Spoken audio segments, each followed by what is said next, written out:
Hallelujah, hallelujah, praise the Lord. Welcome to my channel. No Jesus, no life. Without Jesus, we are nothing. Brother Abhishek को देख रहे हैं आप। तो दोस्तों, आज आपने सही सुना कि मेरा तलाक हो गया है 21 जुलाई 2022 को। तो दोस्तों, मैं अपना प्रोग्राम शुरू करने से पहले सबसे पहले मैं बाइबल से पढ़ूंगा, क्योंकि मैं कभी किसी की बुराई नहीं करूंगा इसमें, और ना किसी के बारे में गलत बोलूँगा, क्योंकि परमेश्वर दिलों को जांचने वाला है, परमेश्वर दिलों को समझने वाला है। परमेश्वर ही देखता है और न्याय उसी के सामने होगा और वही करेगा।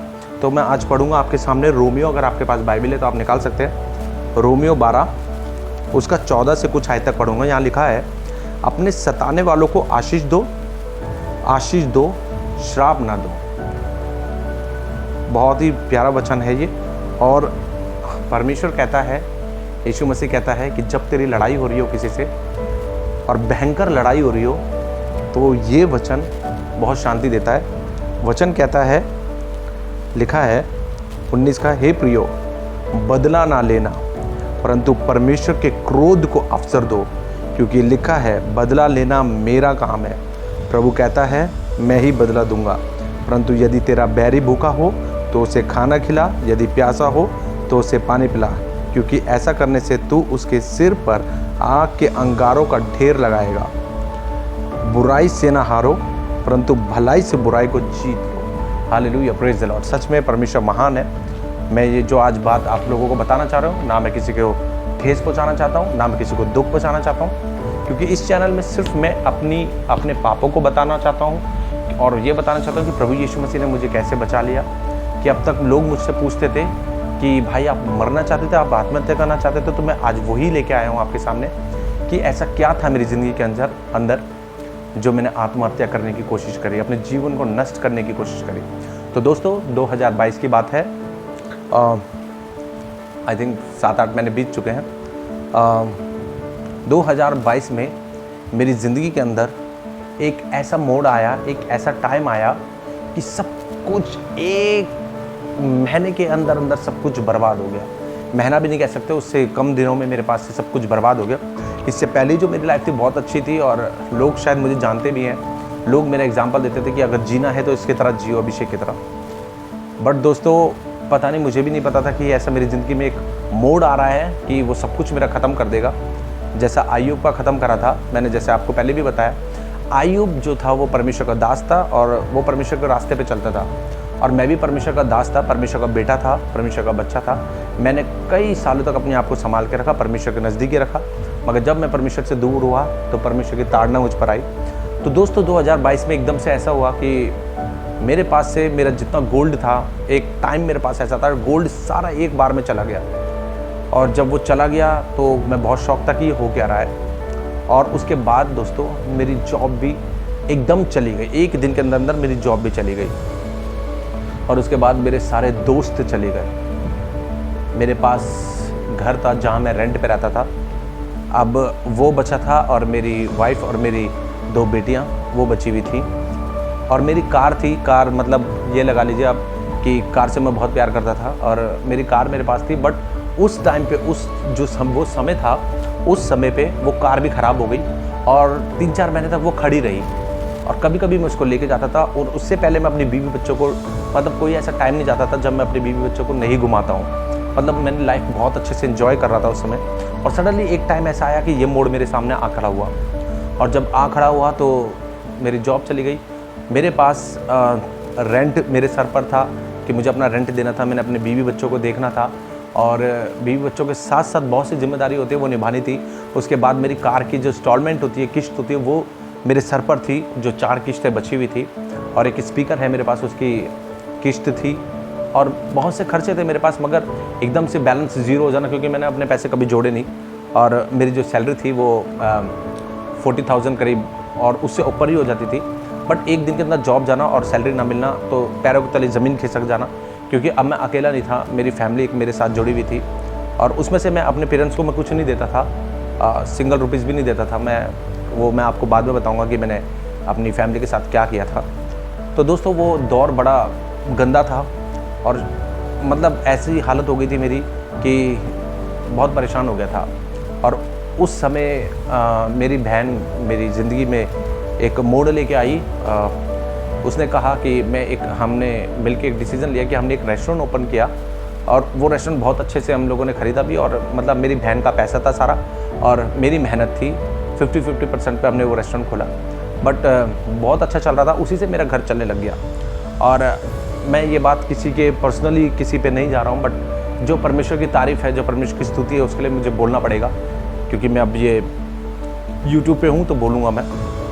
तो मैं अपनी वाइफ से बोला करता था, मेरे दोनों बेटी मेरे साथ होते थे, मेरी वाइफ मेरे साथ होती थी। मैं बोलता था कि अपनी वाइफ का जो भी नाम था, मैं बोलता था कि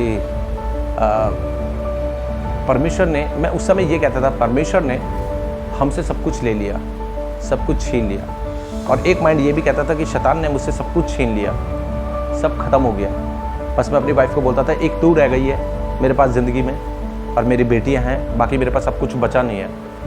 और मैं बहुत परेशान था उस समय, और वाकई में ही जो मेरे सामान था, जो मेरी मतलब जीवन की रोज़मर्रा की ज़िंदगी थी, उसके अंदर जो सामान था, जॉब थी, पैसा था, गोल्ड था, मतलब कार थी, मतलब सब कुछ ख़त्म हो चुका था।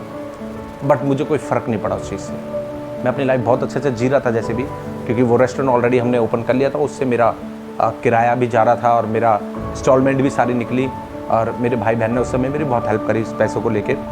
बेशक खुद कुछ नहीं लिया, मगर मुझे ज़रूर दिया। तो मैं परमेश्वर का धन्यवाद देता रहा। उस समय मैं अपनी वाइफ को कहता था कि चाहे कुछ भी है, परमेश्वर का ये वचन पूरा होता है कि ना जो बोते हैं ना काटते हैं, परमेश्वर उन्हें भी खिलाता है। उन पक्षियों की बात करता है वो, ना जब वो खेत में बोते हैं ना वो काटते हैं, मगर परमेश्वर उन्हें भी खिलाता है। और हम तो उसके बनाए हुए मनुष्य हैं और उसके बेटे बेटियां हैं। परमेश्वर हमें भूखा नहीं सुलाता और ना सुलाया है। तो आप बिलीव नहीं कर पाएंगे कि उस समय वो दौर था, जो उस दौर में भी हमने कभी ऐसा नहीं होता था कि मतलब हमने नॉनवेज ना खाया हो, और इवन खाना जो था वो बच के डस्टबिन में जाता था, मगर खाने की कमी तब भी नहीं हुई। मगर मैं फिर भी आपको बताऊंगा, क्योंकि शायद अब हकीकत में वो मेरे साथ नहीं है। हमारा तलाक 21 जुलाई को हो गया 2022 में। और मैं उससे कहता था कि देख, परमेश्वर ने सब कुछ छीन लिया, बस एक तू है जो मेरे साथ है, और तेरे सहारे में मतलब मैं पूरी ज़िंदगी काट सकता हूँ। मगर परमेश्वर की क्या योजना थी और क्या मेरी ज़िंदगी के अंदर हो रहा था, उस समय तक मुझे नहीं पता था। और कुछ टाइम बाद 2-3 महीने बाद, मेरी जॉब जाने के बाद, कम से कम कुछ नहीं तो 2-3 महीने तो होंगे, उस समय हम बहुत अच्छे से रहे, बहुत खुशी से, वैसे ही जैसे पहले रहते थे। मगर अंदर अंदर पता नहीं क्या हो रहा था, मुझे भी नहीं पता। और सडनली जब मेरा तलाक हुआ, उससे 3 महीने पहले की बात है, क्योंकि उसमें टाइम लगा तलाक होने में, 2-3 महीने लगे मुझे तलाक होने में। तो उस दौर में कि 1.5 वीक की हमारी फ़ाइट हुई है, मेरी वाइफ की और मेरी। और उस समय उसने जब मुझसे कहा कि मतलब अब हम साथ नहीं रह सकते, मैं तुम्हारे साथ नहीं रह सकती, अब हमें मतलब ऐसी बात होती रही, तो मैंने उस समय मेरी आदत थी तो मैं बोल देता था कि तलाक मतलब ये। और मुझे नहीं पता था कि वो असलियत में तलाक चाहती है। और दोनों का डिसीज़न हुआ कि भाई हम तलाक लेंगे। और अब तक मुझे ऐसा लगता था कि मतलब ये सब चीज़ें एक मजाक है, नहीं होगा, ऐसे सोचता था कि नहीं होगा। मगर दोस्तों, एक मोड़ ऐसा आया मेरी ज़िंदगी के अंदर कि शी वॉज रेडी, वो रेडी थी तलाक लेने के लिए। और मैं सोचता नहीं, मैं बोलता ज़रूर था, मगर मेरे मन के अंदर कभी नहीं था कि मैं उससे तलाक लूँ। तलाक एक नॉट ए ईजी वर्ड, बहुत डिफ़िकल्ट वर्ड है तलाक। मैं तो खुदा से शुक्र करता हूँ, अगर आप देख रहे हैं तो कभी तलाक अपने जहन में डालिए भी मत, क्योंकि तलाक जो है बहुत डिफ़िकल्ट वर्ड है, जो हम अपनी ज़िंदगी में जोड़ते हैं और उसे झेलना बहुत मुश्किल है। तो दोस्तों, ऐसे ही सब कुछ चल रहा था। और मुझे आज भी याद है, जब मैं आपको बताता हूँ कि मैं सुसाइड करने वाला था, आत्महत्या करने वाला था, तो मेरी ज़िंदगी में ऐसा मोड़ आया कि मैं अपने घर आ गया। उससे पहले मैं कई बार अपना घर छोड़ चुका था, मतलब यहाँ नहीं आया था मैं अपने घर पे। मैं रातों में हमारी फ़ाइट होती थी, तो रात में मैं निकल जाता था, मैं मतलब रेलवे स्टेशन के पास भोपाल गया, मैं कहाँ गया मुझे भी नहीं पता, और मैं वहाँ जाकर पूरी रात बिताता था। और जब मैं वापस सुबह घर आता था, मैं सोचता था मेरी बीवी बच्चे हैं, मैं कैसे भी अपने आप को लेके आता था घर पे। मगर फिर वो एक दिन आधा दिन सही रहता था, और फिर फाइट होती थी और सब खत्म हो जाता था। फिर ये सब चीज़ें चलती रही, मगर हम ज़्यादा दिन साथ रह नहीं पाए। बहुत कोशिश करी मैंने कि मतलब हम साथ रहें, हो नहीं पाया। तो फाइनली मैंने अपना वाला घर छोड़ा और मैंने बोला मैं जा रहा हूँ। उसने भी बोला ठीक है, यू कैन गो। और ये एक बहुत बड़ी बात है, ये वैसी बात नहीं है, मैं कभी इसकी बुराई नहीं करूँगा, क्योंकि मेरे जब तक ये सब चीज़ नहीं थी, वो बहुत अच्छी थी। और उसने बहुत सपोर्ट किया, मैंने भी उसका बहुत सपोर्ट किया। ये सारी चीज़ें चलती रही लाइफ के अंदर। मगर कहते ना कि वक्त ना बता के नहीं आता कभी कि कौन सा मोड़ कहाँ ले ले। तो जब ये सारी बात चल रही थी तो मेरे को आज भी वो पल याद है जब हम फाइनली अलग हुए। मैं अपनी कार उठाई और मैं आया, अपने घर आया। बट मैं घर नहीं आ रहा था। और हाँ, मैं बताना चाहता हूँ, जब ये हमारी फ़ाइट चल रही थी उसके बीच में मैंने कई बार फांसी लगाने की कोशिश करी और अपना हाथ काटने की कोशिश करी, मगर वो हो नहीं पाया। कई बार YouTube पे देखा मैंने कि फांसी का फंदा कैसे लगाते हैं, लटकने की कोशिश करी फंदे की फांसी पे, मगर वो हो नहीं पाया। मगर अभी तक मैं जीना चाहता था। मैं सोचता था शायद अभी सब कुछ सही हो जाएगा धीरे धीरे, मगर वो चीज़ सही तो हुई नहीं, धीरे धीरे बिगड़ती चली गई। और दोस्तों, एक टाइम ऐसा आया जब मैं अपने घर आ गया। तो मैं आया था अपने घर इस वजह से कि मतलब अपने मम्मी पापा का लास्ट बार चेहरा देखूंगा और मैं यहाँ से हमेशा के लिए चला जाऊंगा, क्योंकि फांसी मैं लगा नहीं पाया, मुझे आई नहीं लगानी। हाथ मैंने कई बार काटने की कोशिश करी, मगर पता नहीं क्या हिम्मत सी नहीं हुई कि हाथ काट लिया, क्योंकि आत्महत्या करना कोई नॉट ईजी। उसके बाद ऐसा हुआ, मेरे को आज भी वो पल याद है। मैं बस में बैठा लास्ट टाइम और मैं यहाँ से निकल गया था गोवा के लिए। मैंने ये सोचा था कि मैं समुंदर के पास जाऊँगा, और क्योंकि मैं ऑलरेडी गया हुआ हूँ 2 बार वहाँ पे, तो मैंने बोला सीधा मैं निकलता हुआ चला जाऊँगा, समुंदर के अंदर घुसता हुआ चला जाऊँगा, पीछे पलट के नहीं देखूँगा कि क्या हो रहा है मेरी ज़िंदगी के अंदर, और सिर्फ 5 मिनट का दर्द होगा जो समुंदर मुझे अपने अंदर निगल लेगा।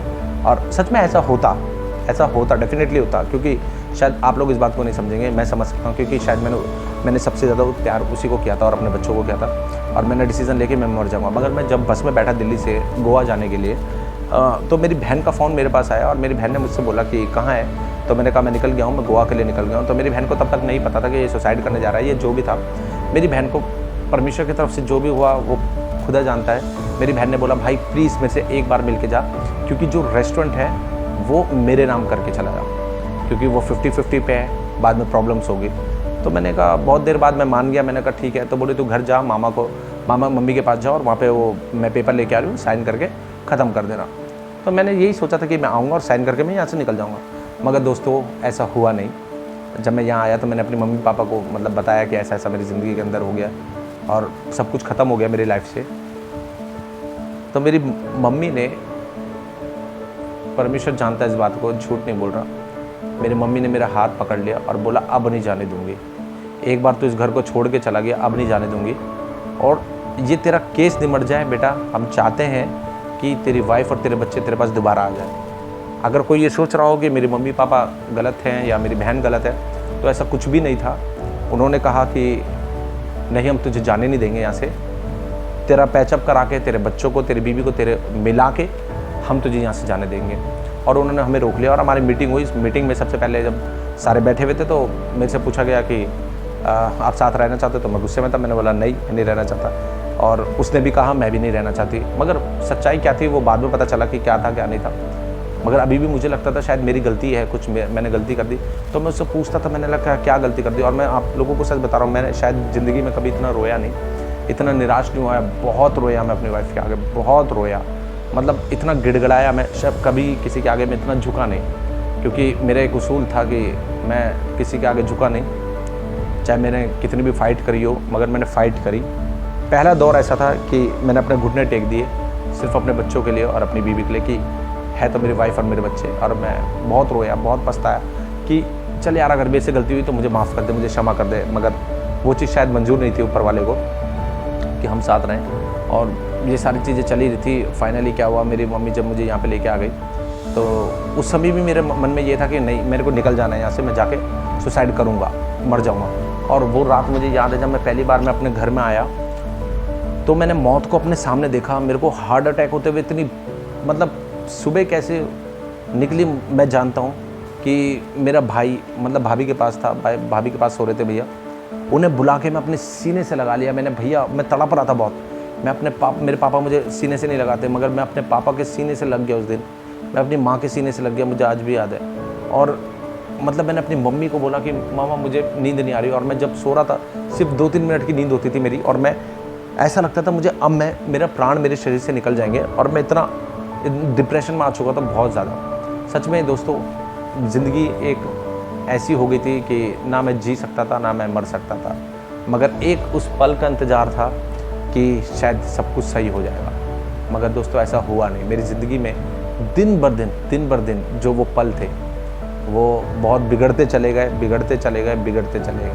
और फाइनली एक ऐसा मोमेंट आया जब हम कोर्ट पहुँचे। कोर्ट में साइन कर रहे, साइन था हमारा, आज भी मुझे याद है, जब साइन करे हमने पहले, तो मैंने अपनी वाइफ को गले भी लगा लिया। मैंने कहा नहीं, बच्चे हैं अपने आगे, डाइवोर्स नहीं देना है, तलाक नहीं देना है। मगर उसके मन में क्या था, तलाक होना ही था ये। और मैंने उस मोमेंट पे मैंने एक जो यूट्यूब पे मोटिवेशन वीडियोस होती हैं वो देखनी शुरू करी थी। उससे पहले उस पे ये बताते थे कि अगर आप उसको फ़ोन करना छोड़ दोगे तो शायद वो आपकी तरफ आ जाएगी, आप उसकी फ़ोटोज़ देखना बंद कर दो, वीडियोज़ देखना बंद कर दो तो वो आपकी तरफ आ जाएगी। और मैं ऐसे ही करता था, मगर मैं 3-4 दिन रह पाता था, उसके बाद मैं फ़ोन कर देता था और फ़ोन करके फिर मैं उसके पास भागता था। मतलब एक पागल इंसान नहीं होता ऐसा, क्योंकि उस समय मेरे पास जॉब भी नहीं थी। फिर मेरी जॉब लगी एक, वो जॉब मुझे बहुत अच्छी मिली और संडे मेरे को छुट्टी दी। और मतलब ऐसा हो गया कि वो जॉब मैं कर ही नहीं पाया। इतनी अच्छी जॉब थी, मेरे जो ऑनर था उसने बोला बेटा अगर ऑर्डर नहीं होते आप सो जाया करो, कोई दिक्कत नहीं। मगर मैं ज़्यादा दिन नहीं कर पाया वो जॉब। मैंने उनको कहा कि मैं 20 तारीख को मैं रिज़ाइन दे दूँगा। वो शौक थे, अरे अभी जो जॉब मिली है 20 तारीख को आप रिज़ाइन दे दोगे। मैंने बोला सर मुझसे काम नहीं हो पाएगा आगे। मैं उनको अपनी सिचुएशन नहीं बता पा रहा था कि मैं किस मंजर से गुजर रहा हूँ, और मैंने वो जॉब 20 तारीख को छोड़ दी। तो दोस्तों ये थी मेरी एक बहुत अद्भुत गवाही कि सच में आप लोग विश्वास नहीं मानेंगे, बाइबल मेरे हाथ में है। मैं सच में तलाक नहीं देना चाहता था। मैं अपने बच्चों से, मैं अपनी वाइफ से, शायद आज खुल के बता रहा हूँ मैं चैनल पे, कि मैंने अपनी वाइफ से ज़्यादा मैंने यीशु मसीह को भी प्यार नहीं किया, मैंने परमेश्वर को भी प्यार नहीं किया, मैंने अपनी बेटियों को भी प्यार नहीं करा जितना मैंने अपनी वाइफ को प्यार किया था। ये एक सच्चाई है, चाहे कुछ लगे चाहे ना लगे, मगर एक ही सच्चाई है। मगर दोस्तों परमेश्वर को ये मंजूर नहीं था। परमेश्वर वैसे कभी चाहता नहीं है और परमेश्वर बचाता ही है, क्योंकि कनाडा में मेरी एक पास्टर की वाइफ है, उनसे मेरी बात हो रही थी इन दिनों, तो उन्होंने मुझे बोला कि परमेश्वर कभी हमें दुख नहीं पहुंचाना चाहता। और मैं उनसे थोड़ा सा अपसेट था। मैंने कहा ये कैसे कह रही हैं कि परमेश्वर कभी हमें दुख नहीं पहुंचाना चाहता, मेरे को तो इतना दुख मिल गया। मगर कुछ बातें सामने बाद में ऐसी आई जिससे हाँ मुझे कंफर्म हो गया कि परमेश्वर कभी हमें दुख नहीं देना चाहता, वो हमें बचाना चाहता है, वो हमें शांति देना चाहता है। और दोस्तों सच में मैंने अपनी मौत को अपनी आंखों के सामने देखा है। मैं अपने आप को गिड़गिड़ाता, मैंने अपने आप को रोते हुए, शायद किसी ने नहीं देखा। मेरे जो ऑनर थे जहाँ मैं रेंट पे रहता था, उनकी वाइफ और उनके हस्बैंड ने, जिनका नाम ठाकुर जी है, उन्होंने देखा। एक मूवी का जो हीरो हीरोइन का सीन होता है सेम वही था। जब मैं घर छोड़ा था मैं बिलक बिलक के ज़मीन पे गिर गिर के रोया था, और उन्होंने मुझे देखा, शायद उन्होंने देखा मुझे रोते हुए कि मैं कितना रोया हुआ। तो दोस्तों सच में ऐसा है कि अगर आप परमेश्वर के विरुद्ध चलेंगे तो ये रास्ता आपके पास आएगा ही आएगा। क्योंकि चैनल पे मैं बताना चाहता हूँ कि मैंने परमेश्वर के विरुद्ध बहुत से पाप किए थे, क्योंकि इस दुनिया में हर कोई पापी है और परमेश्वर के महिमा से रहित है। परमेश्वर छोड़ता नहीं है दोस्तों, हमारे पापों का बदला कभी ना कभी तो वो इस दुनिया में देता है। और हम बहुत खुशनसीब हैं। हम नहीं बोल सकता, मैं अपने लिए बोलता हूँ कि मैं बहुत खुशनसीब हूँ कि परमेश्वर ने ये टाइम मुझे दिया और ये दुख मुझे दिया इस दुनिया में रहते रहते, क्योंकि इस दुनिया में रह के मैं झेल चुका हूँ और मैंने परमेश्वर का रास्ता चुना। सपोज करो अगर मैं मर जाता, मेरे पास ये वक्त नहीं होता, टाइम नहीं होता कि मैं उसके रास्ते को पकड़ सकूँ। दोस्तों सच में ये मंजर बहुत गंदा था। इतना दुख मैंने ज़िंदगी में कभी नहीं देखा।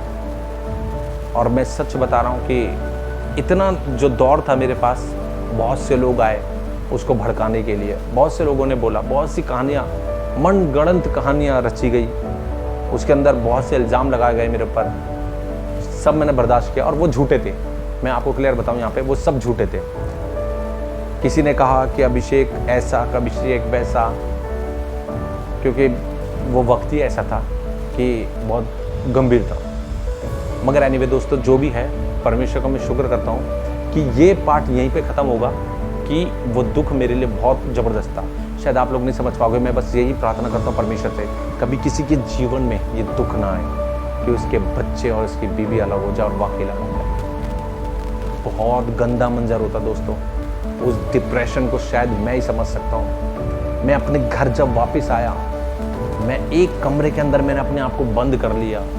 मैं अंधेरा पसंद करने लग गया, लाइट नहीं जलने देता था मैं। अगर मेरी मम्मी भी कमरे में आती थी तो मेरी मम्मी भी, मैं बोलता था अंधेरे में ही चार्जर लेके चले जाओ, लाइट नहीं चलाना। ऐसा हो गया था, मैं परेशान हो गया था बहुत ज़्यादा।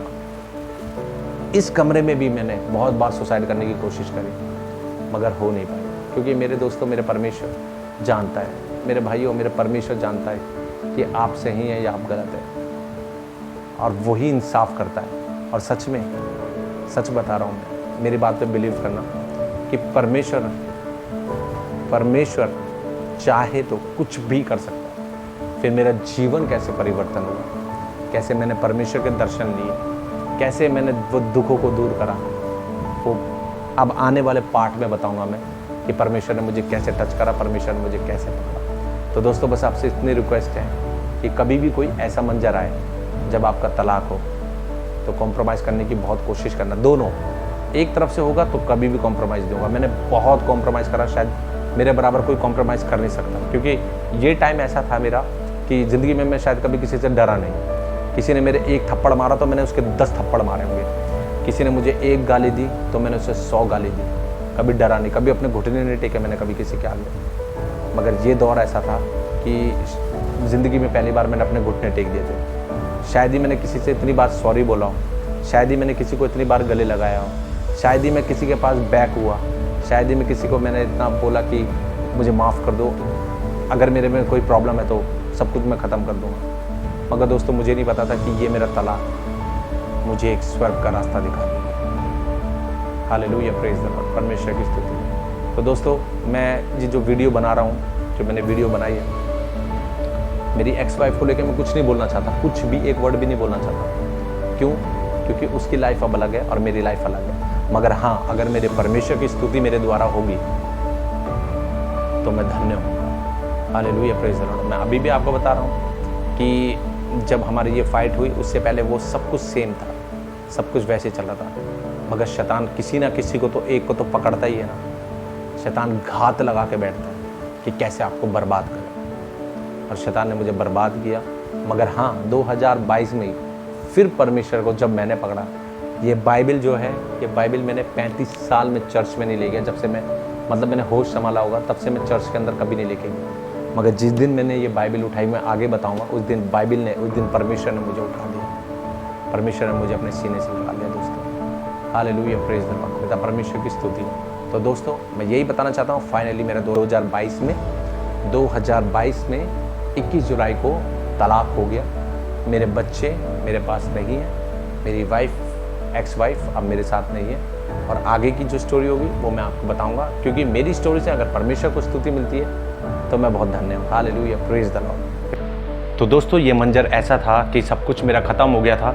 मेरा, आप नोट कीजिए, मेरा गोल्ड, मेरे सारे दोस्त, मेरी जॉब, पैसा, इवन जो हमने रेस्टोरेंट खोला था, वो हमने जानबूझ के इस केस को लेके, जो ये केस चल रहा था, मैंने खुद मना कर दिया था कि अब हम आगे नहीं कर पाएंगे, उसको हमने जानबूझ के बंद किया। मेरी बाइक, जो कभी मैं बेचना नहीं चाहता था, उसके किसी के जानने वाले से मैंने पैसे लिए थे 5000 रुपीज़। तो उन्होंने जब मुझे मैसेज करा कि वो पैसे मुझे चाहिए, तो मैंने वो अपनी बाइक बेची, और वो बाइक बेच के मैंने उन्हें पैसे दे दिए, क्योंकि मैं बहुत परेशान था, पैसा नहीं था बिल्कुल भी। मगर दोस्तों देखो, सारे दोस्त चले गए, अकेला इस दुनिया में रह गया, जब मेरी फैमिली ने मुझे दोबारा अपने हाथों में ले लिया। और दोस्तों, ये तो परमेश्वर की योजना थी, मगर अब आगे आप सुनेंगे कि परमेश्वर कैसे टच करता है, परमेश्वर कैसे बातें करता है, और परमेश्वर कैसे एक इंसान के जीवन को बदल देता है। दोस्तों, ये सच है, ये मैं किसी की बुराई करने के लिए वीडियो नहीं बना रहा हूँ, मगर ये परमेश्वर ने मुझे कार्य दिया है, परमेश्वर ने मुझे अपने दर्शन दिए हैं, परमेश्वर ने मुझसे बातें करी है। तो मैं इसलिए ही आपको ये सब चीज़ें बताना चाहता हूँ कि ये सारी चीज़ें मैंने नॉर्मली यूट्यूब पे नहीं डाल रहा हूँ। परमेश्वर बहुत बड़ा प्लान के साथ मेरे साथ है, ये बहुत बड़ी योजना है परमेश्वर की मेरे लिए। Hallelujah, praise the Lord. तो देखिए, एक जीवन कैसे परिवर्तन हो सकता है। जो इंसान मौत मांग रहा था, अपनी मौत का इंतज़ार कर रहा था, मगर परमेश्वर उसको जीवन दान देता है। कैसे? तो दोस्तों, आगे के पार्ट्स जरूर देखते रहना कि परमेश्वर ने मेरे जीवन में कैसे कार्य करा, अंधेरे में से कैसे रोशनी बनकर वो मेरे सामने है, कैसे उसने मुझे हाथ पकड़कर वहाँ से खींचा, कैसे परमेश्वर ने मुझे बचाया। परमेश्वर चाहता तो उस समय मेरा साथ ना देता, मगर परमेश्वर कभी भी ऐसा नहीं करता, क्योंकि वचन कहता है जीवन के अंत तक ना मैं तुझे कभी छोड़ूंगा, ना मैं कभी तुझे त्यागूंगा। सच में दोस्तों, यीशु मसीह हमारे लिए आया था। पहले मैं एक क्रिश्चियन इंसान था, मगर अब मैं एक क्रिश्चियन नहीं, अब एक विश्वासी हूँ, क्योंकि मुझे पता है अगर आज भी मैं मरूंगा तो मेरी आत्मा स्वर्ग में होगी। अब ये सोचने के लिए आप तैयार रहिए, आप ये जानने के लिए तैयार रहिए कि ये मैं कैसे डंके की चोट में कहता हूँ कि मैं स्वर्ग जाने वाला हूँ, क्योंकि मेरे बहुत से पाप थे। परमेश्वर ने मुझसे कैसे बातें करी, मैं जल्द आपको बताने वाला हूँ। तो दोस्तों नेक्स्ट वीडियो का इंतजार कीजिए। Hallelujah, praise the Lord. धन्यवाद यीशु।